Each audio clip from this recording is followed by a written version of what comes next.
श्रीमद्भगवद गीता ध्यान योग 6वां अध्याय। इस अध्याय में योग साधने के अर्थात समत्व सिद्ध करने के कुछ साधन बताए गए। श्री भगवान बोले, हे अर्जुन, जो मनुष्य कर्मफल का आश्रय लिए बिना विहित कर्म करता है वह सन्यासी भी है और योगी भी है। वह मनुष्य नहीं जो अग्नि का अर्थात अग्निहोत्र का और दूसरी सारी क्रियाओं का त्याग कर देता है। यहां विहित का अर्थ है कर्तव्य के रूप में प्राप्त हुआ सत्कर्म। अग्नि का अर्थ है साधन मात्र। जब अग्नि के द्वारा होम होता था तब अग्नि की आवश्यकता रहती थी। सन्यासी होम नहीं कर सकते थे, इसलिए उन्हें निरग्नि कहा जाता था। मान लीजिए कि आज के युग में चरखा सेवा का साधन है, तो चरखे का त्याग करके कोई सन्यासी नहीं हो सकता।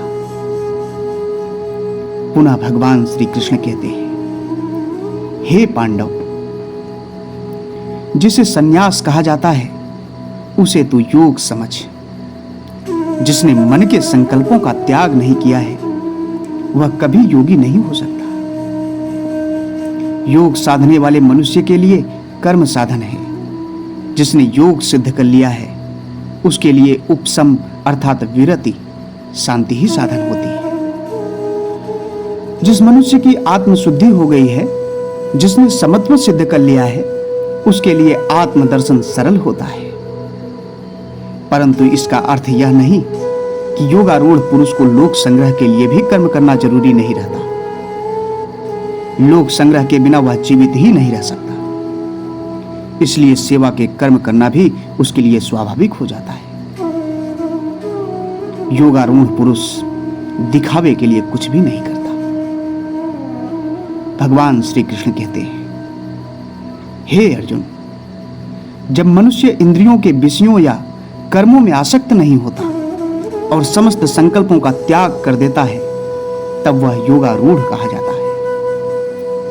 आत्मा के द्वारा मनुष्य आत्मा का उद्धार करे, उसकी अधोगति ना करे। आत्मा ही आत्मा का मित्र है और आत्मा ही आत्मा का शत्रु भी है।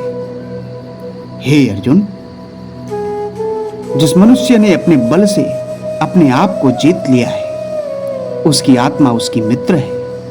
जिसने अपने आप को जीता नहीं है वह अपने प्रति शत्रु के जैसा व्यवहार करता है। जिसने अपने मन को जीत लिया है और जो पूर्ण रूप से शांत हो गया है उसकी आत्मा सर्दी गर्मी सुख दुख तथा मान अपमान में समान रहती है। हे पांडव, जो ज्ञान और अनुभव से तृप्त हो गया है, जो अविचल है, जिसने इंद्रियों को जीत लिया है तथा जिसके लिए मिट्टी प्रस्तर और स्वर्ण एक समान है, ऐसा ईश्वर परायण मनुष्य योगी कहा जाता है। हितेच्छु, मित्र, शत्रु, तटस्थ, मध्यस्थ, अप्रिय तथा प्रिय, इन सब के प्रति तथा साधु और पापी दोनों के प्रति जो समान भाव रखता है वह श्रेष्ठ योगी है। दोनों पक्षों के लिए एक समान उदासीन या बेपरवाह मनुष्य तटस्थ कहा जाएगा। एक दूसरे के खिलाफ लड़ने वाले दोनों पक्षों का हित चाहने वाला मध्यस्थ कहा जाएगा। पुनः भगवान श्री कृष्ण कहते हैं, हे अर्जुन, योगी चित्त को स्थिर करके वासना और संग्रह का त्याग करके तथा अकेला एकांत में रहकर अपनी आत्मा को निरंतर परमात्मा के साथ जोड़े। पवित्र स्थान में ना तो बहुत ऊंचा और ना बहुत नीचा तथा जिस पर कुसा, मृगचर्म और वस्त्र एक पर एक साथ बिछे हुए हों, ऐसा स्थिर आसन अपने लिए स्थापित करके और उस पर एकाग्र मन से बैठकर चित्त तथा इंद्रियों को वश में करके वह योगी आत्मशुद्धि के लिए योग की साधना करें।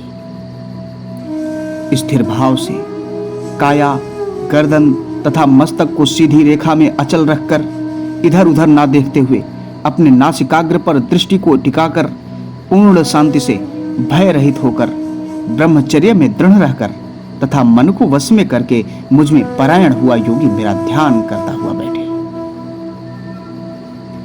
नासिकाग्र का अर्थ है भ्रिकुटी के बीच का भाग। ब्रह्मचारी व्रत का अर्थ केवल वीर्य संग्रह से नहीं है, परंतु ब्रह्म को प्राप्त करने के लिए आवश्यक यम नियम अहिंसा आदि समस्त व्रत है। पुनः भगवान श्री कृष्ण कहते हैं, हे अर्जुन, इस प्रकार जिसका मन नियंत्रण में है ऐसा योगी अपनी आत्मा को परमात्मा के साथ जोड़ता है और मुझे प्राप्त करने में निहित मोक्ष रूपी परम शांति को प्राप्त करता है। हे अर्जुन, यह समत्व रूपी योग ना तो बहुत खाने वाले को प्राप्त होता है और ना बिल्कुल उपवास करने वाले को। इसी प्रकार यह योग ना तो अतिशय सोने वाले को प्राप्त होता है और ना अतिशय जागने वाले को। हे अर्जुन, जो मनुष्य आहार विहार में, सोने जागने में तथा दूसरे सब कार्यों में उचित अनुपात बनाए रखता है, उसके लिए यह योग दुखों का नाश करने वाला सिद्ध होता है। भली भांति नियंत्रित किया हुआ चित्त जब आत्मा में स्थिर हो जाता है और मनुष्य समस्त कामनाओं के विषय में निष्प्रिय हो जाता है, तब वह योगी कहा जाता है। आत्मा को परमात्मा के साथ जोड़ने का प्रयत्न करने वाले स्थिर चित्त योगी की स्थिति वायु रहित स्थान में अविचलित रहने वाले दीपक के जैसी कही गई है। हे अर्जुन, योग के सेवन से अंकुश में आया हुआ मन जिस स्थिति में शांति प्राप्त करता है, जिसमें आत्मा के द्वारा ही आत्मा को पहचान कर आत्मा में मनुष्य संतोष प्राप्त करता है, जिसमें इंद्रियों से परे तथा बुद्धि से ग्रहण करने योग्य अनंत सुख का अनुभव होता है, जिसमें स्थित हुआ मनुष्य मूल वस्तु से विचलित नहीं होता। इसके अतिरिक्त जिसे प्राप्त करने के बाद दूसरे किसी लाभ को वह अधिक नहीं मानता तथा जिसमें स्थिर हुआ मनुष्य महा दुख से भी नहीं डिगता, दुखों के प्रसंगों से रहित उस स्थिति को योग की स्थिति समझनी चाहिए। इस योग की अकुलाए और उकताए बिना दृढ़ता से साधना करनी चाहिए। हे अर्जुन, संकल्प से उत्पन्न होने वाली समस्त कामनाओं को संपूर्णतया छोड़कर मन के द्वारा ही इंद्रियों के समूहों को समस्त दिशाओं से भली भांति नियंत्रण में लाकर योगी को अविचलित बुद्धि से धीरे धीरे शांत होना चाहिए और मन को आत्मा में स्थिर करके अन्य किसी वस्तु का विचार नहीं करना चाहिए। चंचल और अस्थिर मन जहां जहां भटकने जाए वहां वहां से उसे नियमन में लाकर योगी को अपने वश में करना चाहिए, क्योंकि हे अर्जुन, जिसका मन भली भांति शांत हो गया है, जिसके विकारों का शमन हो गया है, ऐसा ब्रह्ममय बना हुआ निष्पाप योगी अवश्य ही उत्तम सुख को प्राप्त करता है। इस प्रकार पाप रहित बना हुआ योगी आत्मा के साथ निरंतर अनुसंधान करते हुए सरलता से ब्रह्म प्राप्ति रूपी अनंत और अपार सुख का अनुभव करता है। हे अर्जुन, सर्वत्र संभाव रखने वाला योगी अपने को सारे भूतों में देखता है और सारे भूतों को अपने में देखता है। जो मुझे सर्वत्र देखता है और सबको मुझ में देखता है, वह मेरी दृष्टि से कभी दूर नहीं हटता और मैं उसकी दृष्टि से कभी दूर नहीं हटता। इस प्रकार मुझ में लीन हुआ जो योगी भूत मात्र में बसे हुए मुझे भजता है, वह सब प्रकार से कर्मों में लगा रहकर भी मुझ में ही रहता है। जब तक मनुष्य में मैं का भाव है, तब तक तो परमात्मा मनुष्य से परे ही रहता है। जब मनुष्य का मैं का भाव मिट जाता है, वह शून्य बन जाता है, तभी एक परमात्मा को सर्वत्र देखता है।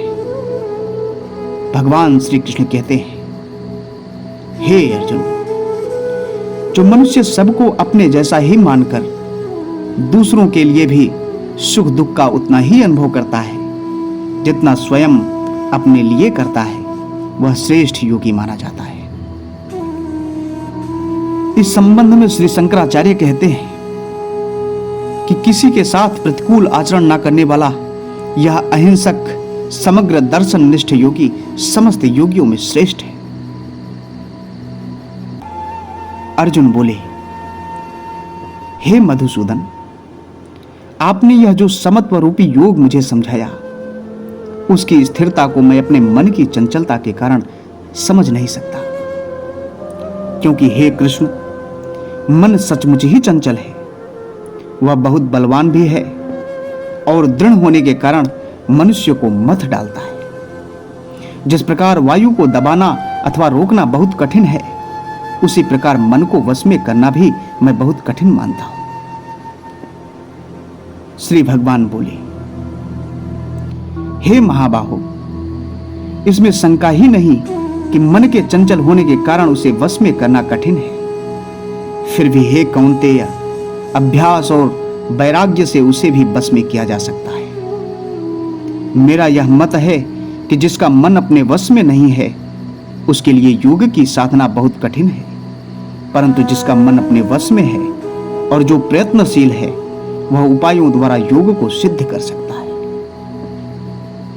अर्जुन बोले, हे कृष्ण, जो श्रद्धावान तो है, परंतु प्रयत्न में शिथिल होने से योग भ्रष्ट हो जाता है।